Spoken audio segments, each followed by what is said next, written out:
સૌથી પહેલા દ્રાવણની વ્યાખ્યા. તો આ વ્યાખ્યા છે. હવે આપણે એમ કહીએ કે દ્રાવ્ય અને દ્રાવકના અથવા દ્રાવક અને દ્રાવ્યના સમાન મિશ્રણ દ્રાવણ કહે છે. તો વાસ્તવમાં આ વ્યાખ્યા નથી. વાસ્તવમાં વ્યાખ્યા છે. કારણ કે દ્રાવણની વ્યાખ્યામાં દ્રાવક અને દ્રાવ્ય શબ્દનો ઉલ્લેખ અથવા ઉપયોગ નથી. દ્રાવણ પરથી દ્રાવ્ય અને દ્રાવકની વ્યાખ્યા છે. એટલે દ્રાવ્ય અને દ્રાવક પરથી દ્રાવણની વ્યાખ્યા નથી. આને વ્યાખ્યા નથી છે. હું બોલું એ સમજાય ગયું? તો દ્રાવણની વ્યાખ્યા શું થશે? બે કે તેથી વધુ પદાર્થોનું સમાન મિશ્રણ. સમાનને એકરૂપ પણ છે. એટલે આપણે શબ્દ લખ્યો છે એક. ઘણી જગ્યાએ એવું લખ્યું હોય સમાન અને એકરૂપ મિશ્રણ. તો પણ ચાલે. એટલે વ્યાખ્યા વાસ્તવિક શું થશે? બે કે તેથી વધુ પદાર્થોના સમાન મિશ્રણને દ્રાવણ કહે છે. અને દ્રાવક અને દ્રાવ્ય શબ્દના ઉપયોગથી જો તમે દ્રાવણની વ્યાખ્યા લખો છો અથવા વિચારો છો તો એ યોગ્ય નથી. દ્રાવણમાં ઓછામાં ઓછા બે ઘટકો. બે કે તેથી વધુ પદાર્થોનું સમાન મિશ્રણ. ઓછામાં ઓછા બે તો ઘટકો છે. અથવા દ્રાવણના મુખ્ય બે ઘટકો કયા છે? તો દ્રાવ્ય અને દ્રાવક. એટલે દ્રાવ્ય અને દ્રાવકની વ્યાખ્યા જે છે એ દ્રાવણ પરથી છે. દ્રાવ્યની વ્યાખ્યામાં શું આવશે? દ્રાવણમાં જે ઘટકનું પ્રમાણ સાપેક્ષમાં ઓછું હોય. દ્રાવણમાં જે ઘટકનું પ્રમાણ સાપેક્ષમાં ઓછું હોય. અને દ્રાવક તો દ્રાવણમાં જે ઘટકનું પ્રમાણ સાપેક્ષમાં વધુ હોય. તમે જો આ રીતે એને વિચારી શકીએ આપણે. આ એક બીકર છે અને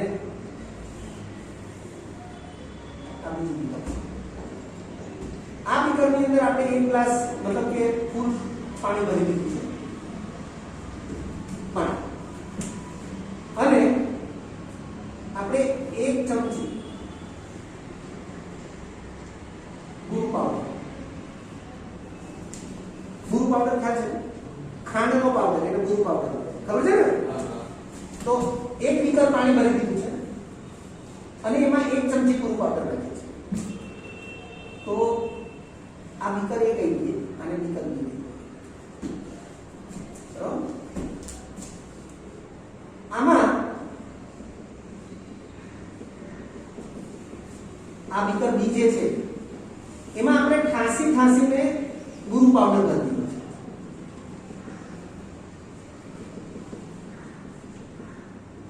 શું ભર્યું આમાં? આ શું છે? પાણી. અને આ શું છે? ગુરુ પાવડર. અને આમાં એક ચમચી પાણી નાખીએ છીએ.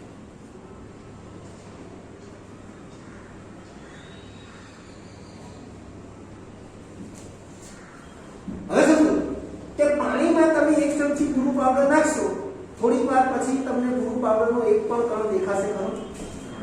બધું શું થઈ જશે? દ્રાવ્ય થઈ જશે. શું થઈ જશે? પછી તમે એને અલગ ઓળખી શકશો. એટલે એ મિશ્રણ કેવું થયું? સમાન અથવા એકરૂપ. પછી એને આપણે અલગ ઓળખી શકતા. ઇવન તો માઇક્રોસ્કોપ વડે પણ આપણે જોઈએ, ઇલેક્ટ્રોન માઇક્રોસ્કોપ વડે પણ જોઈએ તો પણ આપણને અલગ નહીં દેખાય. પાણીનો અણુ H2O અને ખાંડનો અણુ C12H22O11. આવા અણુને પણ તમે અલગ જોઈ શકતા નથી. અને કોઈ પણ ભોગે તમે અલગ ન જોઈ શકો એને સમાન કહેવાય. એને એકરૂપ કહેવાય. એટલે અહીંયા એકરૂપ મિશ્રણ થઈ જશે ને? એવી રીતે અહીંયા પણ એકરૂપ મિશ્રણ થઈ જશે. પછી તમે પાણીના અણુને અલગ જોઈ શકશો? હું બોલું એ સમજાય છે ને? આપણે શું કર્યું? આખું બીકર ગુરુ પાવડર ઠાંસીને ભરી અને પછી એક ચમચી પાણી રેડ્યું. તો થોડી વારમાં તો પાણી બધે ફેલાઈ જશે. હા કે ના? પછી તમે અલગ ઓળખી શકશો નહીં? હું બોલું એ સમજાય છે ને? તો ત્યાં પણ શું થયું? સમાન મિશ્રણ થયું. ચલો અહીંયા દ્રાવ્ય તરીકે પણ આ જે બીકર એ છે એમાં દ્રાવ્ય તરીકે પણ દ્રાવ્ય તરીકે ગુરુ પાવડર અને દ્રાવક તરીકે પાણી. અહીંયા દ્રાવ્ય તરીકે પણ પાણી અને દ્રાવક તરીકે ગુરુ પાવડર. પડી ખબર? એટલે કહેવાનો અર્થ કે સાપેક્ષમાં જેનો જથ્થો ઓછો જે ઘટકનું પ્રમાણ ઓછું હે ને તે ઘટક દ્રાવ્ય, તો ગુરુ ઓછો જથ્થો ઓછું પ્રમાણ એટલે દ્રાવ્ય, પાણી વધુ જથ્થો વધુ પ્રમાણ એટલે દ્રાવ્ય. અહીંયા તો ગુરુ પાવડર એ વધુ જથ્થો વધુ પ્રમાણ એટલે દ્રાવ્ય, પાણી ઓછો જથ્થો ઓછું પ્રમાણ એટલે દ્રાવ્ય. સમજાય છે ને? એટલે આપણે એવું ન વિચારી શકીએ કે દ્રાવક તરીકે પાણી જ હોય કે કોઈ પ્રવાહી જ હોય અને દ્રાવ્ય તરીકે કોઈ ઘન પદાર્થ જ હોય, એવું આપણે વિચારી શકતા નથી. સમજાય છે ને? બરોબર. તો દ્રાવ્ય થવું એટલે શું?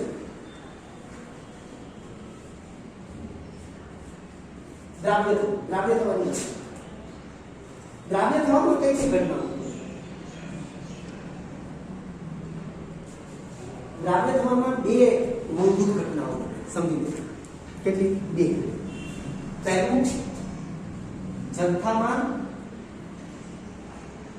સમાન રીતે ફેલાઈ જાય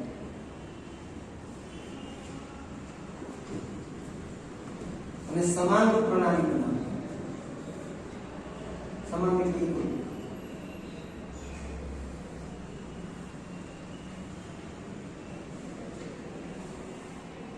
આ બે ઘટનાઓ એક સાથે થાય એને કહેવાય દ્રાવ્ય થવું. આપણે પૃષ્ઠ રસાયણ ચેપ્ટર છે ખબર? એની અંદર વિલયન થવું એ ઘટના છે. હું ખાલી અહીંયા એક્સ્ટ્રા તરીકે એનો ઉલ્લેખ કર્યો. વિલયન, આ વિલયન એ પૃષ્ઠ ઘટના છે ખબર છે ને? પૃષ્ઠ ઘટનાના ઉદાહરણ વિલયન થવું, ક્ષારણ થવું, ધાતુ ક્ષારણ, વિદ્યુત ધ્રુવ પરની પ્રક્રિયા, આ બધી પૃષ્ઠ ઘટનાઓ. તો વિલયન થવું એનો અર્થ શું થાય? તો વિલયન થવું એનો અર્થ જથ્થામાં સમાન રીતે ફેલાઈ જવું, પરંતુ સમાન પ્રણાલી ન બનવી. સમાન એટલે એકરૂપ.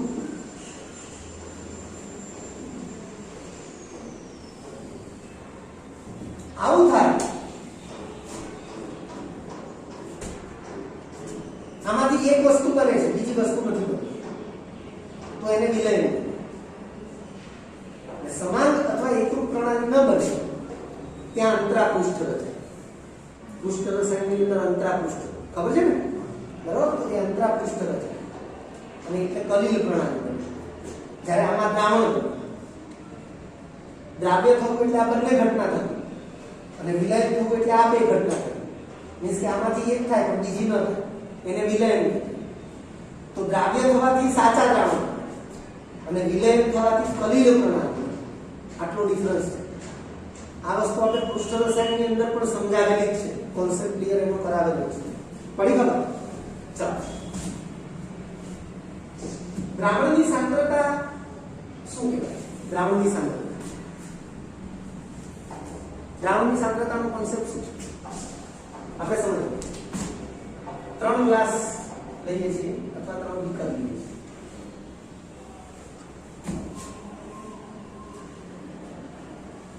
સરખા કદના પાણીને લઈએ છીએ.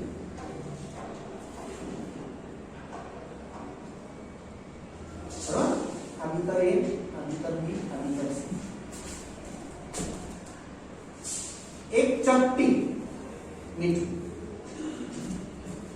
એક ચપટી મીઠું, એક ચમચી મીઠું, 3 ચમચી.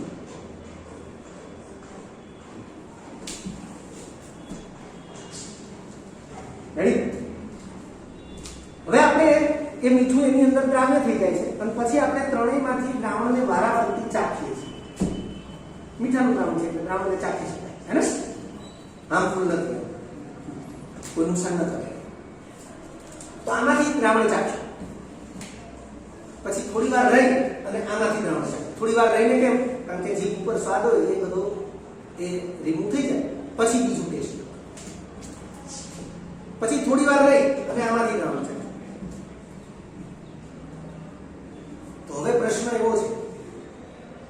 કે દ્રાવણના એ જે સ્વાદ છે હે ને એને આપણે કઈ રીતે ડિક્લેર કરીશું? બીકર એનું દ્રાવણ અથવા ગ્લાસ એનું દ્રાવણ સૌથી મોળું, આપણે શું બોલીએ? સ્વાદ મોળું લાગે. પછી આ તો આની સાપેક્ષે ખારું હે ને, માપસરનું હતું કે ખારું. જો આની સાપેક્ષે બોલીએ તો ખારું, આની સાપેક્ષે બોલીએ તો એ માપસરનું હતું. મીન્સ કે આમ વ્યવહાર દ્રષ્ટિએ માપસરનું હે ને, પણ બીકર સી નું અથવા તો ગ્લાસ સી માં જે દ્રાવણ છે એ સૌથી ખારું. તો આ તમે સ્વાદ તરીકે જેને રજૂ કરો છો કે આ બહુ મોળું, આ બહુ ખારું, આ માપસરનું, એ સ્વાદની દ્રષ્ટિએ તમે જે બોલી રહ્યા છો એને વૈજ્ઞાનિક ભાષામાં શું કહેવાય? દ્રાવણની સાંદ્રતા. એના માટે અભ્યાસ માં લેવા માટેનો એક શબ્દ શું છે? સાંદ્રતા. પણ સાંદ્રતાને આપણે રજૂ કરવી છે કે આને સાંદ્રતા કહેવાય, આવી કોઈ બાબત છે એને સાંદ્રતા કહેવાય, તો એને તમે શું રજૂ કરશો? જો ત્રણે ત્રણ દ્રાવણો જે છે કદ સરખા છે, ખાલી શું છે? જથ્થો જુદો જુદો છે. દ્રાવ્ય પદાર્થ સરખો ચલો પણ જથ્થો જુદો જુદો. તો આપણે એને આવી રીતે લખી શકીએ કે દ્રાવણમાં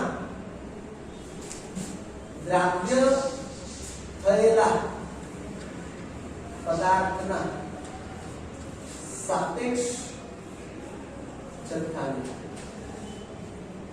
તે દ્રાવણની સાંદ્રતા કહે છે. દ્રાવણમાં દ્રાવ્ય થયેલા પદાર્થના સાપેક્ષ જથ્થાની તે દ્રાવણની સાંદ્રતા કહે છે. આમાં સાપેક્ષમાં સૌથી ઓછો જથ્થો છે એટલે આ દ્રાવણ મોળું છે અથવા આ દ્રાવણ મંદ છે. હું બોલું એ સમજાય? આમાં સાપેક્ષમાં સૌથી વધારે જથ્થો દ્રાવ્ય થાય છે.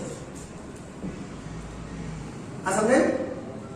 એટલે આ દ્રાવણ છે એ સૌથી વધુ સાંદ્ર છે. આપણે એમ કહીએ સૌથી વધારે ખારું છે. આ દ્રાવણ તો આની સાપેક્ષે વધારે સાંદ્ર છે, આની સાપેક્ષે ઓછું સાંદ્ર છે, એવું કહેવાય. આ સમજાય છે ને? કમ્પ્લીટ? કોઈ તકલીફ નહીં? બરાબર છે ને?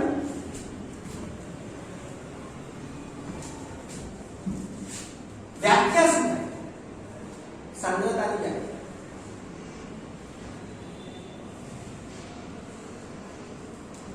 સાંદ્રતાની વ્યાખ્યા કઈ આવી છે? એકમ કદ લીટરમાં લેવાય. એકમ કદના દ્રાવણમાં અથવા એકમ વજનના, તો વજન કિલોગ્રામમાં, દ્રાવકમાં, ધ્યાનમાં રાખો.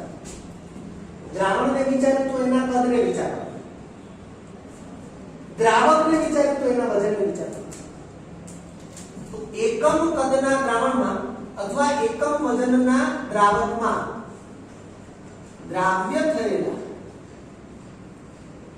પદાર્થના જથ્થાને તે દ્રાવણની સાંદ્રતા કહે છે.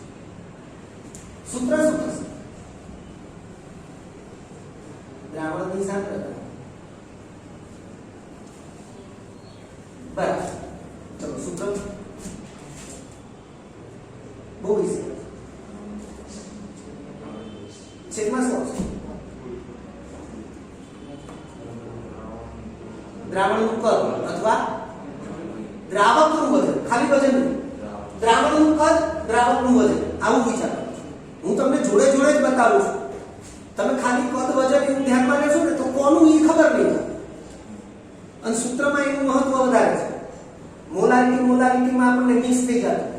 તો એનું કારણ જ એ છે કે કોનું કદ, કોનું વજન એ આપણે જોતા જ નહીં.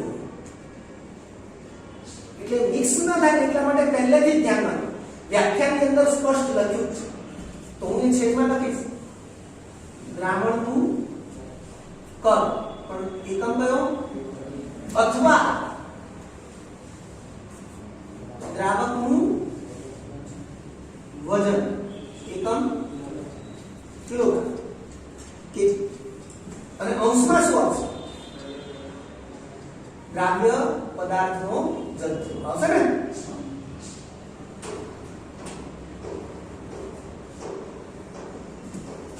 આ વ્યાખ્યા છે એના ઉપરથી જ આ સૂત્ર છે પેલી ઝડપની વ્યાખ્યાને યાદ કરી તરત ખબર પડશે ઝડપની વ્યાખ્યા શું થાય એકમ સમયમાં પદાર્થે કાપેલા અંતરને તે પદાર્થની ઝડપ કહે છે કેટલી રાશિ છે 3 એમાં કરતા કોણ ઝડપ બરાબર અંતર ભાગ્યા સમય આવું સૂત્ર આપણને ખબર જ છે તો વ્યાખ્યા સાથે સરખાવો એટલે આ પ્રમાણેની જેટલી વ્યાખ્યા હોય એના સૂત્ર આ પ્રમાણે જ બને 3 રાશિ છે છેલ્લી રાશિ કરતા છે જે રાશિની પહેલા એકમ શબ્દ લખ્યો છે એ રાશિ હંમેશા ક્યાં છે અને બીજા નંબરે કે વચ્ચે જે રાશિ આવે એ અંશમાં તો અહીંયા ચેક કરો શું છે જો એકમ કદ તો કદ નામની રાશિ પહેલા એકમ છે એ રીતે એકમ વજન નામની રાશિ પહેલા એકમ છે પણ આપણે કદ અને વજન કોના છે એની સાથે ધ્યાનમાં લેવાનું છે તો જેની પહેલા એકમ નામનો શબ્દ છે એ રાશિ ક્યાં હોવી જોઈએ તો છેદમાં પછી છેલ્લી રાશિ કોણ છે દ્રાવણની સાંદ્રતા તો એ કરતા છે તો બીજા નંબરે કઈ રાશિ છે તો દ્રાવ્ય પદાર્થનો જથ્થો તો એ રાશિ અંશ છે પડી ગયું આ મૂળભૂત સૂત્ર છે ધ્યાનમાં રાખજો આ યાદ રાખશો તો સાંદ્રતાના બધા સૂત્રો યાદ રહેશે અને આ યાદ નહીં રાખો તો તમારે બધું મિક્સ થશે પડી ગયું યાદ રહેશે એટલે આ કોન્સેપ્ટ છે રેડી ચલો બાકી નેક્સ્ટ વિદ્યાર્થી મિત્રો જો તમને આ વિડીયો લેક્ચર ગમ્યો હોય તો લાઇક આપજો શેર કરજો અને સબસ્ક્રાઇબ પણ કરજો અગાઉના લેક્ચરનું રિવિઝન અને પાઠ્યપુસ્તકનું વાંચન કરતા રહેજો આ લેક્ચર અંગે કોઈ પણ ડિફિકલ્ટી હોય તો મને વોટ્સઅપ કરી શકાય આભાર ફરી મળીશું નવા વિડીયો લેક્ચરમાં